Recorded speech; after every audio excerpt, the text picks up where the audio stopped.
সহিহ বুখারীতে হাদিস রয়েছে আবু হুরায়রা রাদিয়াল্লাহু তাআলা আনহু থেকে, রাসূলুল্লাহ সাল্লাল্লাহু আলাইহি ওয়াসাল্লাম দিনে কতবার করে আল্লাহর কাছে ক্ষমা চাইতেন? 100 বারের হাদিস রয়েছে, আর একটা হাদিস 70-এর অধিক। উদ্দেশ্য নির্দিষ্ট সংখ্যা নয়, উদ্দেশ্য হচ্ছে অনেকবার।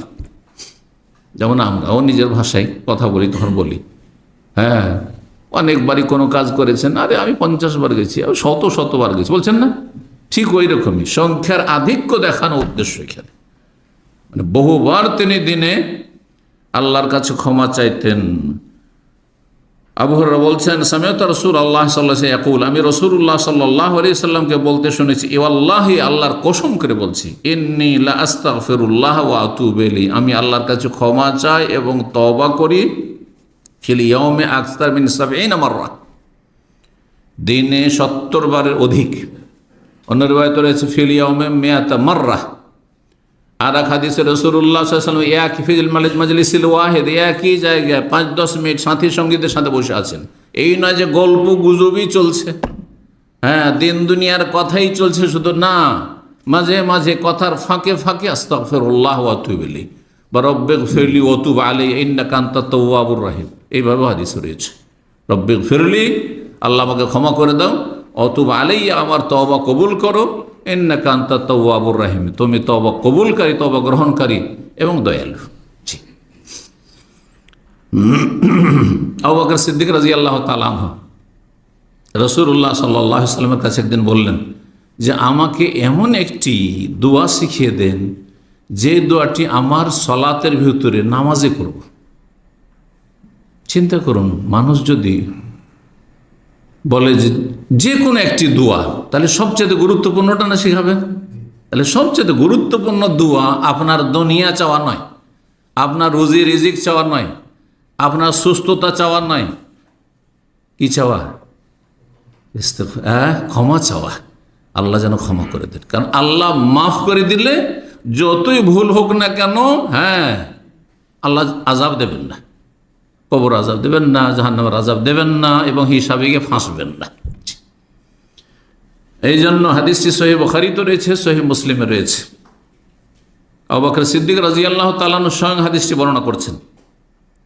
আন্নাহু ক্বালা রাসূলুল্লাহ সাল্লাল্লাহু আলাইহি ওয়াসাল্লাম, তিনি একবার রাসূলুল্লাহ বললেন, আল্লিমনি দুআন আদউ বিহি ফি সলাতি, আমাকে একটি দোয়া শিখিয়ে দেন যে দোয়াটি আমি যখন সালাত আদায় করব, ফরজ নফল যে কোনো সালাত, তাতে যেন সেই দোয়াটি বিশেষভাবে আমি করতে পারি।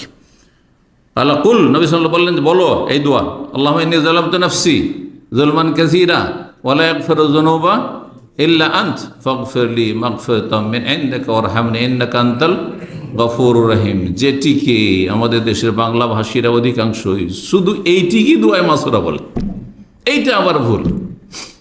দোয়ায়ে মাসুরা মানে হাদিসে বর্ণিত যে কোনো দোয়া, এমনকি কোরআনের দোয়া দোয়ায়ে মাসুরা, আল্লাহ থেকে মাসুর, এর আগে বলেছি আলোচনাতে। আল্লাহ থেকে বর্ণিত মাসুর আনিল্লাহ, আর রসুল থেকে বর্ণিত মাসুর আন রাসূলিল্লাহ সাল্লাল্লাহু আলাইহি ওয়াসাল্লাম, রাসূলুল্লাহ সাল্লাল্লাহু আলাইহি ওয়াসাল্লাম থেকে বর্ণিত মাসুর আসার থেকে, আসার মানে বর্ণিত হাদিস। জি। আর কোরআন আর হাদিস হচ্ছে আল্লাহ রাসূল বাণী, আর কোরআন হচ্ছে আল্লাহর বাণী। এই দোয়ার অর্থটি বলে দিই, কারণ এই দোয়াটি আপনারা পড়ছেন, কোথায় পড়ছেন? তাশাহুদে, তাশাহুদে, হ্যাঁ আত্তাহিয়াত পড়ার পরে আর দরুদ পড়ার পরে তারপরে পড়ছেন। এবং এর চাইতে গুরুত্বপূর্ণ আরেকটি দোয়া আছে যেটি আমাদের হানাফি ভাইরা পড়ে না, আহলুল হাদিস আলহামদুলিল্লাহ পড়ে, বুঝছেন না? সেটি কি? কিছু ওলামারা এটিকে ওয়াজিব বলেছেন, আল্লাহুম্মা ইন্নী যালামতু নাফসি, এটি পড়া সুন্নাত, কিন্তু এই দোয়াটি পড়া আল্লামা আলবানী রাহিমাহুল্লাহ ওয়াজিব বলেছেন সালাতে, দরুদের পরে। সেটি আল্লাহুম্মা ইন্নী আউযু বিকা মিন আযাবিল কবরি ওয়া মিন আযাবি জাহান্নাম ওয়া মিন ফিতনাতিল মাসিহিদ দাজ্জাল ওয়া মিন ফিতনাতিল মাহিয়া ওয়াল মামাত। জি। আর আরেকটি riwayate একটু বাড়তি রয়েছে, মিনাল মাসামি ওয়াল মাগরাম, গুনাহ থেকে, ঋণ থেকে ইত্যাদি। হে আল্লাহ, ইন্নী যালামতু নাফসি যুলমান কাসীর, আমি নিজের উপর জুলুম করেছি। আবু বকর সিদ্দিক রাদিয়াল্লাহু তাআলা আনহু দোয়া শেখাচ্ছে, আমি নিজের উপর জুলুম করেছি, যেমন তেমন বলছে যুলমান কাসীর, অনেক জুলুম করেছি। আপনাকে যদি আল্লাহ বলে যে এই চোখের হক আদায় করা, তোমাকে যে সুস্থ রেখেছি এর হক আদায় করা, একটি চোখ কত দামে বিক্রি করবেন আপনি? দেবেন 1 মিলিয়নে, $1 মিলিয়ন বা রিয়েল কিছু দেওয়া হবে, 1 কোটি টাকা দেওয়া হবে আপনাকে, বাংলাদেশি টাকা দেবেন। হ্যাঁ, আপনাকে যে ব্রেন দেওয়া হয়েছে, মগজ মস্তিষ্ক, সুস্থ মস্তিষ্ক আছেন, পাগল না, এটা বিক্রি করবেন আপনি? কিডনি বিক্রি করবেন আপনি? ভাবছেন কিডনিতে একটা বিক্রি করলে চলবে, দুটোই বিক্রি করেন দেখি। হ্যাঁ, আপনাকে 10 কোটি দেওয়া হবে, করবেন? তা আল্লাহ যদি বলে একটা কিডনির, হ্যাঁ, কি শুকরিয়া আদায় করেছে, লিভারের কি শুকরিয়া আদায় করেছে? অনেকে লিভার ফেল হয়ে দুনিয়া থেকে চলে যাচ্ছে, ফ্যাটি লিভারে দুনিয়া থেকে চলে যাচ্ছে। হার্টের কি শুকরিয়া আদায় করবেন যে আপনার হার্ট সুস্থ?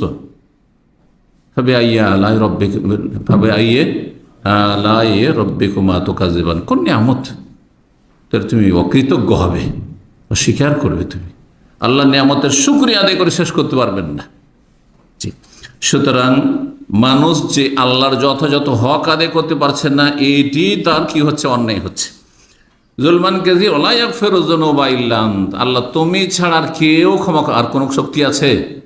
গস কুতুব আছে, জিলানি চিস্তি হাত ধরে নিয়ে চলে যাবে জান্নাতে নাকি? ওয়ালাইয়াক ফেরোজনবা ইল্লান, তুমি ছাড়া নবী রসুল কেউ মাফ করতে পারে না, কারো অধিকার নেই, এটি একমাত্র আল্লাহর হক। কেউ যদি মনে করে যে নবী রসুল নিয়ে চলে যাবেন, হ্যাঁ, নিজের ক্ষমতায়, তাহলে এটি শিরকি কথা। সুপারিশ মানে গায়ের জোর নাই, সুপারিশ মানে আল্লাহর কাছে আখেরাতে দোয়া করা।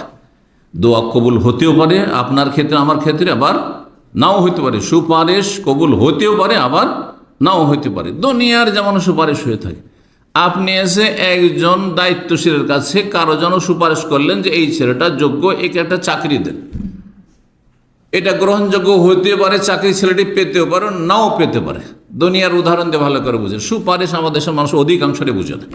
এই জন্য সাফাতের উপর আমার বিস্তারিত আলোচনা, সাফাতের কতগুলি প্রকরণ রয়েছে এবং সাফাতের সঠিক অর্থটা কি। সাফাত সহজ ভাষায় পরকালের দোয়া, নবী রসুল এবং আল্লাহর নেক বান্দাদের আল্লাহর কাছে দরখাস্ত করবে, আপনার জন্য আমার জন্য কবুল হইতে পারে, আবার নাও হইতে পারে। জি, এই জন্য আল্লাহ বলছেন কাফের মুশরিক যারা ঈমান ভঙ্গ করে দুনিয়া থেকে, ফামাতান ফাহু শাফাআতুশ শাফিন, কোন সুপারিশকারী সুপারিশ কাজেই আসবে না, শোনাই হবে না। তাহলে বোঝা গেল যে অনেক সুপারিশ হবে যেগুলো কি হয়ে যাবে, রিজেক্ট হয়ে যাবে, কবুল হবে না। আপনি এগুলো ভাবেন না যে আমার ক্ষেত্রে সুপারিশ কবুল হবে, নাও হইতে পারে। আল্লাহ গ্রহণ করলেন না, জানা এই লোকের সুপারিশ কবুল করা হবে না এই লোকের ক্ষেত্রে, কারণ ও বারবার অপরাধ করেছে, হতেই পারে, সেটা অসম্ভব কিছু নেই। তবে আল্লাহর রহমতের আশাবাদী হইতে হবে, আর আল্লাহর আযাবের ভয়ও থাকতে হবে, নিরাশ হইতে হবে না। ওয়ালা ইয়াগফিরু যুনুবা ইল্লা আনতা, যখন বলে একটি হাদিসে রয়েছে আল্লাহ তোমার ছাড়া কেউ মাফ করতে পারে না, তখন আল্লাহ ফেরেশতাদেরকে সাক্ষী রাখেন যে দেখো বান্দা কি বলছে, শোনো শোনো, বলছে আমি ছাড়া নাকি কেউ মাফ করতে পারবে না। তার যখন এটি বিশ্বাস, তো আমি তাকে মাফ করে দিলাম। আল্লাহু আকবার। এই ইয়াকিন নিয়ে তাহলে বলতাম, মন্ত্র বললে হবে না, আল্লাহ তোমার ছাড়া আমাকে কেউ মাফ করতে পারে না। যখন এই খুলুসিয়াতের শান্তি, আন্তরিকতার সাথে বলবো, তখন ফেরেশতাকে রব সাক্ষী রেখে বলবেন যে আমি একে মাফ করে দিলাম, কারণ এ বলছে যে আমার ছাড়া কেউ মাফ করতে পারে না। এটা তার বিশ্বাস, এটা তার ইয়াকিন। জি, ফাগফিরলি, সুতরাং আল্লাহ আমাকে ক্ষমা করে দেন। মাগফিরাতা মেনেন, তোমার পক্ষ থেকে, আপনার পক্ষ থেকে স্পেশাল ক্ষমা। ওয়ারহামনি, এবং দয়া করুন আল্লাহ, ইন্নাকা আনতাল গফুর রহিম, তুমি বড় মার্জনাকারী এবং দয়ালু। আল্লাহ রাব্বুল আলামিন যারা আল্লাহ ভীরু মুত্তাকিন, যাদের জন্য আল্লাহ জান্নাত প্রস্তুত করে রেখেছেন, তাদের গুণাবলী বর্ণনা করতে গিয়ে সূরা আলে ইমরান আয়াত নম্বর 133 থেকে 135 ইরশাদ করছেন, ওয়াসারিউ ইলা মাগফিরাতিন মির রাব্বিকুম ওয়া জান্নাতিন আরদুহাস সামাওয়াতু ওয়াল আরদু উইদ্দাতিল মুত্তাকিন, উইদ্দাত লিল মুত্তাকিন। জান্নাত কার জন্য তৈরি করা হয়েছে? আল্লাহ ভীরুদের জন্য, যারা আল্লাহর ভয়ে পাপাচার থেকে বেঁচে থাকে, আল্লাহর ভয়ে ফরজ ওয়াজিব আদায় করে, আল্লাহর ভয়ে হারাম নাজাইজ থেকে বেঁচে থাকে। আল্লাহর ভয়ে যেগুলি করা ফরজ করবেন, আর যেগুলি না করা হারাম সেগুলি থেকে বেঁচে থাকবেন, মানুষের ভয়ে না, মানুষকে দেখানোর জন্য। এর নাম হচ্ছে তাকওয়া। তাকওয়া মানে শুধু ভালো কাজ করার নাই, ভালো কাজটা কিসের ভিত্তিতে হইতে হবে? আল্লাহর জন্য হইতে, আল্লাহর ভয়ে হইতে হবে। দুনিয়ার স্বার্থে যদি হয়, দুনিয়ার লোভ লালসার জন্য, দুনিয়া হাসিলের জন্য, যেটা আমার বেনিফিট আছে সেই জন্য এই ভালো কাজটি করছে, তার ওতে কিছু পাওয়া যাবে, এটি তাকওয়া নয়। এ হচ্ছে তাকওয়া, সহজে বোঝানোর জন্য। তারা কারা? মুত্তাকিন বলছে আল্লাযীনা ইউনফিকুনা ফিস সাররাই ওয়াদ দাররাহ, যারা সুখে দুঃখে সবসময় খরচ করে। তাহলে অভাব থাকলে কম খরচ করবে, কিন্তু করবেন আপনি। অভাব আছে সেজন্য বাপ মাকে দেবো না, অভাব আছে সেজন্য আত্মীয় স্বজন ভাই বোনকে দেবো না, অভাব আছে সেই জন্য আমি আবার নিজে সংসার চালাতে পারি না, আর কি এতিম বিধবা দেবো, ওদের খোঁজ নিতে পারবো না। অভাব আছে সেই জন্য আমি দান সাদকা করবো না, না উঠি না। ফিস সাররাই ওয়াদ দাররাহ, সচ্ছলতাই সাররা ওয়াদ দাররাহ। আর আপনি অভাবে যদি অনাটনে থাকেন তবু আপনি খরচ করবেন। ওয়াল কাযিমিনাল গায়জ, রাগ আসলে সংবরণ করবেন, রাগকে নিজে সামলাবেন আপনি। এই নয় যে আপনি রাগ হইলে আপনি নিজেকে একবারে ব্যালেন্সলেস করে দেবেন। ওয়াল আফিন আন্নাস, মানুষকে ক্ষমা করে থাকে।